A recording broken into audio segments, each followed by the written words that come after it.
Rex's Bible Minute, a weekly video where we study the Bible and try to let the Bible say what it says. We are in week number 10. We're looking at Exodus chapter 7. We're going to finish it out. Last week we finished at verse 13, so this week we're going to be looking at verses 14 through 25. As always, these are a sequential Bible study. You might get a little lost if you haven't watched the ones that came before, because we're just assuming you've been along the story. The book of Exodus and pretty much all of the Bible is written in narrative format, meaning it's one thought, and it's important that we don't get too focused on an individual section, because when you do that, it's real easy to make it say something it's not actually saying. So I'm going to assume that you've done your study up to this point, and we're going to dig in. So picking up at verse 14. Moses had just had his confrontation with with Pharaoh and his magicians with the staffs turning into snakes, but Aaron's snake ate the other the experts, the magicians' snakes, and now we're into the plagues. We're in the showdown between God and the gods of Egypt. So let's go ahead and read it. So it says, "Then the Lord said to Moses, Pharaoh's heart is hardened. He refused to let the people go. Go to Pharaoh in the morning, and as he is going out to the water, stand on the bank of the Nile to meet him, and take in your hand the staff that turned into a serpent. And you shall say to him, the Lord, the God of the Hebrews, sent me to you, saying, let my people go, that they may serve me in the wilderness. But so far you have not obeyed. Thus says the Lord, by this you shall know that I am the Lord. Behold, with this staff that is in my hand, I will strike the water that is in the Nile, and it shall turn into blood. The fish of the Nile shall die, and the Nile will stink, and the Egyptians will grow weary of drinking water from the Nile. And the Lord said to Moses, say to Aaron, take your staff and stretch out your hand over the waters of Egypt, over the rivers, their canals, and their ponds, and all the pools of water, so that they may become blood. And there shall be blood throughout all the land of Egypt, even in vessels of wood and vessels of stone. Moses and Aaron did as the Lord commanded. In the sight of Pharaoh and in the sight of his servants, he lifted up the staff and struck the water in the Nile. And all the water in the Nile turned to blood. And the fish in the Nile died, and the Nile stank. And so the Egyptians could not drink water from the Nile. There was blood throughout all the land of Egypt, but the magicians of Egypt did the same by their secret arts. So Pharaoh's heart remained hardened, and he would not listen to them, as the Lord had said. Pharaoh turned and went into his house, and he did not take even this into his heart. And all the Egyptians dug along the Nile for water to drink, for they could not drink the water of the Nile. 7 full days passed after the Lord had struck the Nile." So let's talk about the plagues before we dig into this one specifically. The way you understand them, the way you think about them really matters here. Because we can have basically one of 4 ways to look at this. The first one is the one that I pretty well disagree with. It's the idea that we look at these as myths, right? And we talked about this when we were talking about, how do we understand the entire Exodus story in general. You could look at these stories as myths designed to convey that message, that God is greater than the gods of Egypt. I mean, really, that message is being conveyed pretty much through any of these angles.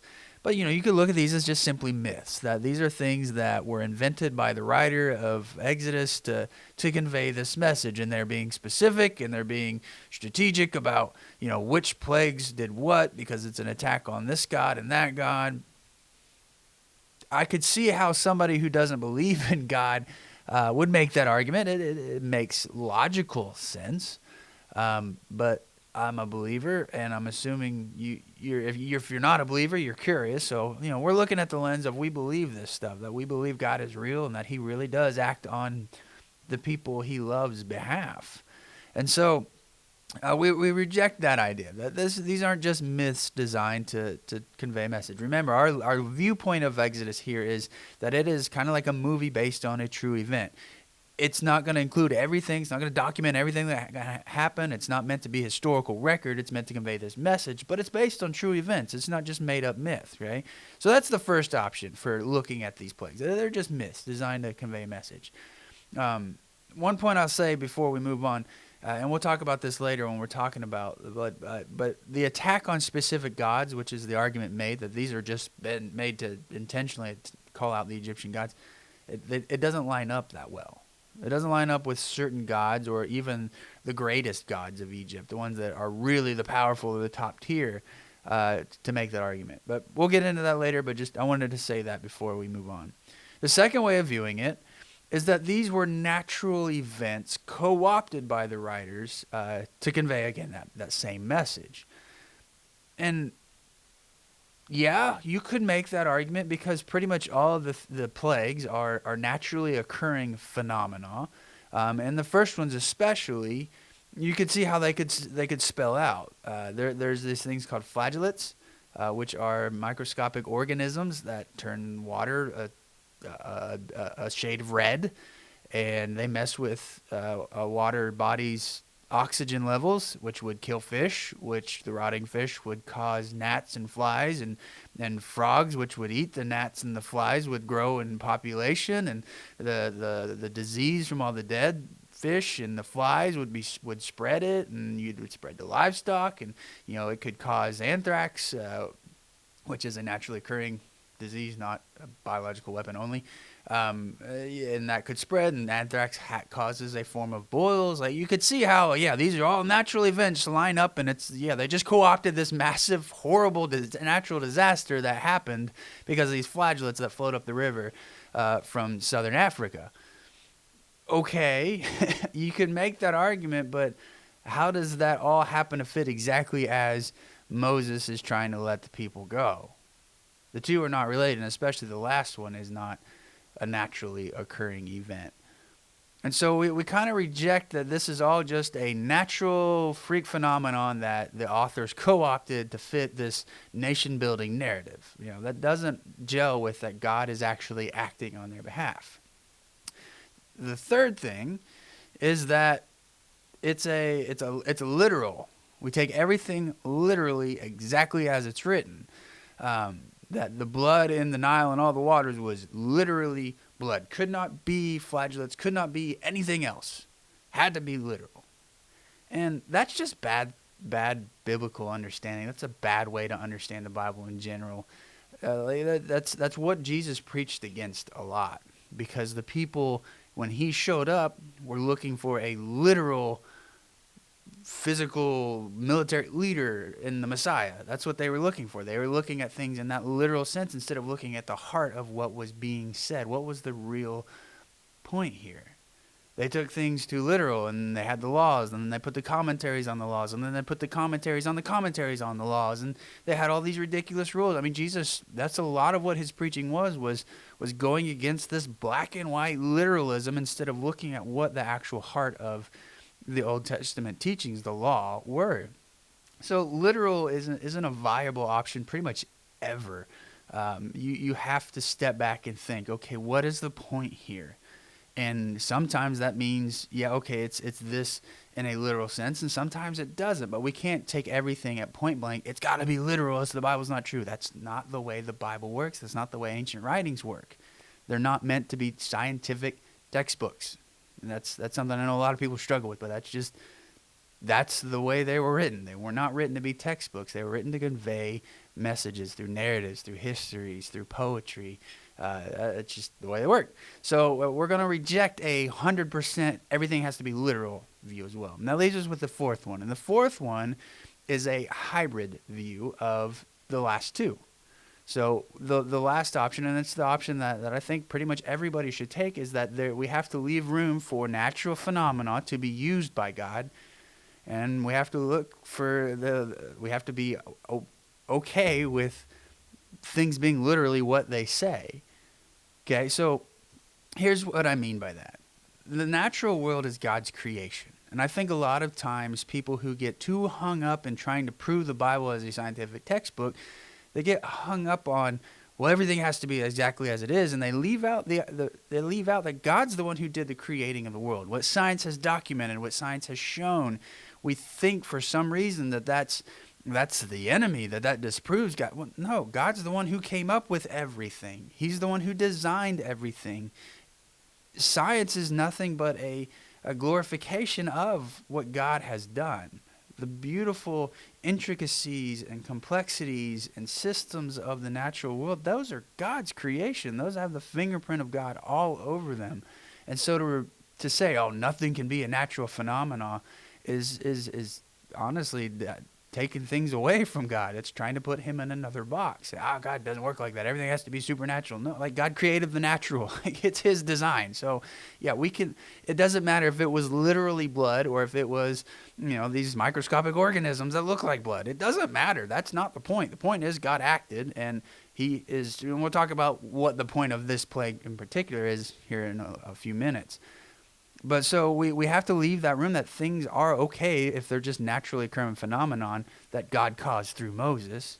And it's okay if things are literal. It's okay if things are supernatural, are this thing. Everything is supernatural with God being involved for it to occur exactly as it happened, to occur in the way it happened. It's okay for things to be literal, and it's okay for things to be natural. So that's the view I would argue that we need to look at here, that God can use naturally occurring phenomena in supernatural ways, okay? So that's how we're going to be viewing these plagues, that they are, that God has done something incredible here, and whether it's through completely supernatural means or supernaturally using natural means, okay? So let's look at this first plague. That's all we're going to get to. We're going to go through the plagues a little bit at a faster clip after this week, but this first one, let's just look at it because we've had to talk a little bit about the plagues in general. And so the first one is, in my opinion, the most powerful one except for the last one. Because what this is this is attacking the thing that makes Egyptians Egyptian. Like if you were to ask an American, what are the things that make Americans special? What do we look down on other countries for not having? Not that we should, but like a typical answer would be things like, oh, we've got the Constitution, or look at our country, we've got the Grand Canyon, or look at our cities, or look at our economy, or look at our military, like whatever the list is. I'm not saying these are things that we should be proud of and look down on other countries for. I'm not saying we should look down on other countries at all, because we're, as Christians, we're part of another nation before we're part of this one. Be good citizens. Anyways. My point here is that there are things that make us proud of what we are as Americans, and if you're watching from another country, I'm sure there's things in your country that make you proud to be part of that country. If you would ask an Egyptian from Moses' day that same question, what makes them proud, what makes them better than other nations, they would say the Nile. It is the thing that set them apart. It is, pretty much unanimously agreed upon that the Nile is the reason that Egypt was so powerful so early and for so long. I mean, there's still a civilization there. Like, people have continuously lived here and thrived here pretty much since the dawn of civilization. And that's because the Nile. And you might be like, okay, yeah, they've got a river. There's rivers in other places. What makes this special? The difference is they aren't dependent on rain. That's what makes this special, that the Nile is consistent. It floods consistently. It puts a layer of fertile soil over its banks consistently. And so they look down on other places like the Canaanites that had to rely on rain to water their crops. The Egyptians didn't do that. They didn't need rain. They had the Nile. They had the Nile's floods. When it flooded, then they would go, they would plant, they would grow their stuff. Everything would work great. They lived in the middle of a desert. It didn't rain there. And so that to them was what made them special. And they had gods that were responsible. Specifically, the god Hapi was responsible for the floods of the Nile. And that was the source of everything for them. That was the source of their economy, the ability to grow more food than they needed, which allowed people to do other things besides farming, which allowed them to build things and grow things and have an advanced military, have advanced economies, et cetera, et cetera. Like, it all stems from the fact that they can grow more food than they need reliably and consistently. The Egyptians were proud of the Nile. It was their source of power.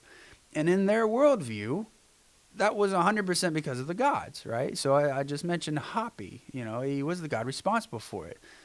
All of these plagues are an attack on the gods because it's disrupting the things that make Egypt powerful and wealthy and sustainable and all the things that make it what it is. By destroying those things, you're destroying the gods that are responsible for it. That was the view that they would have had. It's not that there actually are gods. That's, we can get into that another time, unseen realm, what is a god, et cetera, et cetera. But the idea here is, again, that God is conveying that there's no other God that stands against him. He is the only one true God, in all rain, all floods, all food, all of that is because of him. He is the creator. He's the controller. And by removing the ability for the Nile to provide, he has put the Egyptians on the same level as these Canaanites they're looking down on. And that's a big deal. That is a very unsettling thing for the Egyptians. I mean, that's what makes them feel secure. They have the Nile. They can be powerful. They can eat. Whereas the Canaanites, they don't have rain for long enough. Well, they can't feed themselves. They're dependent on rain. And so our God's provided because our gods are greater. Look at their God. It's wimpy. It's not providing. And then here comes the God of the Hebrews and says, okay, let me show you how powerful your gods are. That's the message that's being conveyed. Now, a quick caveat, I mentioned it earlier on the gods of Egypt and these plagues. There's a lot of commentators who will say that the plagues are a direct attack on Egyptian gods. And I'm one of those that agree with that. I think they are. But as we go through this, I will do my best to kind of pick out and choose the gods I think it's a direct attack on. But there's a big caveat here. There are over 1,500 gods in the Egyptian pantheon. 1,500 gods. There's gods for everything. And so what that means is they don't always line up perfectly. You know, there's so many specialties of gods and gods that have multiple roles that it's not always yes, this is directly attack on, like the god of gnats, it's this god. Like, you know, it doesn't line up perfectly. And pretty much everybody agrees on that. But there's a lot of very specific ones. The point here is that God's just showing that they have no power because he's disrupting their entire society. You know, the things that they do, he is undoing. And so that's just something to bear in mind, that this isn't necessarily each plague lines up perfectly with one of the top 10 gods. You know, like the Greeks, they have their major gods. They have Zeus and Athena and Apollo and, Hermes or whoever. Like, they have their top tier gods, and the rest of them are sub-gods and demigods. Egyptian gods, they kind of have that, but they kind of don't. Egyptian mythology is kind of weird. We think in the West, especially in terms of the Greek gods. That's what's taught in schools, the Greek myths, etc. And most pantheons don't really work like that because other gods were stolen from other gods or incorporated from other societies, and they're multiple of the same god, and it didn't work like that. That's why it gets confusing real fast. But anyways, so yeah, we'll be doing that, but just bear in mind that it's not always a perfect fit.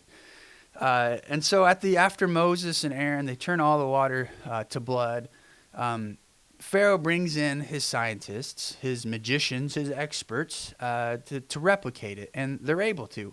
Now, it says magicians, but the thing we have to remember is this essentially would have been the scientists of their day. You know, they didn't have an understanding of science back then in this way that we do.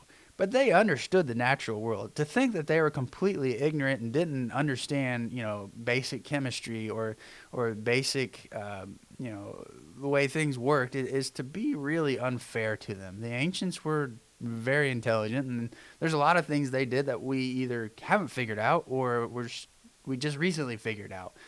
So it's not fair to look at them as if they were dumb. They just didn't have the thousands of years of progress that we have the benefit of.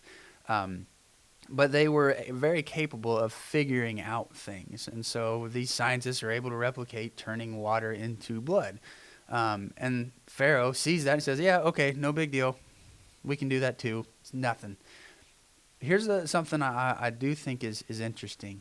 The scientists, the magicians, they're not able to undo what God does. So to me, like, if I was Pharaoh and I was a leader and I was like looking to my top scientists and we have this huge problem of everything being turned to blood or whatever, the plagues and gnats, whatever, I would be looking at them to fix it. That to me would be a true sign of power. Oh, they caused this problem. Well, here, we can fix it. That way it doesn't matter if you do it again. But instead it's like, hey, we can do it too. It's like, I don't doesn't make the most sense to me as to why Pharaoh was so confident because of their ability to replicate it, but whatever. And so that gets us to our final part of today's study, and that's our parallels in the New Testament. Again, every week we look at how what we studied in Exodus really is a parallel in the New Testament, because the Exodus is a type, a precursor of what Christ did. And we see that in the plagues in general, I think their parallel is the fig tree. If you're unaware, in Mark 11, Matthew 21, and in a sense Luke 13, we see this account of Jesus on his way to the temple when the week he's being arrested and will be crucified. And he sees a fig tree, and he basically curses the fig tree. He says, "May you never grow fruit again." He goes to the temple. He cleanses the temple. He calls out the leadership of the temple. The point of the temple cleansing was not that people were selling stuff at the temple. It's that the leaders of Israel had corrupted what God had created. He'd created Israel and this nation and the temple system to be a light to the whole world, to invite the world in, and instead they had turned it against the world. They had used it to tax the world, to oppress the world, to create barriers against the world, and to make themselves rich. They were robbing the world and robbing their people and abusing their people using the system that God had created. And so he cleanses the temple, he gets back, and then they come back to the fig tree, and Peter says, "Look, it's withered." And Jesus explains himself. He says, "Listen, if you have faith, God will listen. But if you don't, nothing will happen." And so we see through this account, not so much that, well, we see two things here. Let me change the way I'm going to approach this. We see, number one, that Jesus and God have this same attitude towards nature. That God is very willing to use it as a tool to teach the leaders of nations. Now, I'm not saying every natural disaster is a lesson from God, right? Hurricanes have been occurring in the United States for thousands and thousands of years. The tornadoes and the plains have been occurring for thousands of years. Like, these are not new events. And natural disasters occur because the entire world is broken. So every disaster does not mean God is angry with a nation. Like, that's not what that means. But what we're saying is that in specific instances, God is willing to use the natural world to teach. In Jesus' example with the fig tree, he destroyed a fig tree to teach the lesson. With the plagues, he's destroying economies, he's destroying natural resources to teach the lesson. God has that attitude, so we see that. The other thing we see is that as the leadership goes in a nation, so goes the nation. And so we see with Egypt that Pharaoh is causing the destruction of his nation because he's making the wrong decisions. With the leadership of Israel in Jesus' day, we see that the nation is suffering, the people are suffering because of the decisions of the leadership. And that would culminate in the destruction of the temple in 66 AD, and then the ultimate banishment of all Jews from Jerusalem in 135 AD. So we see that there's this trend that as the leadership goes, so goes the people. And that's why the New Testament tells us to pray for leaders so regularly, that it's important that they make right decisions because it has ramifications for all of the people of a nation. I hope this was encouraging and enlightening and helped you understand this section of the Bible just a little bit better. If you have any questions, reach out. Otherwise, we'll see you next week. It's not a house, it's not a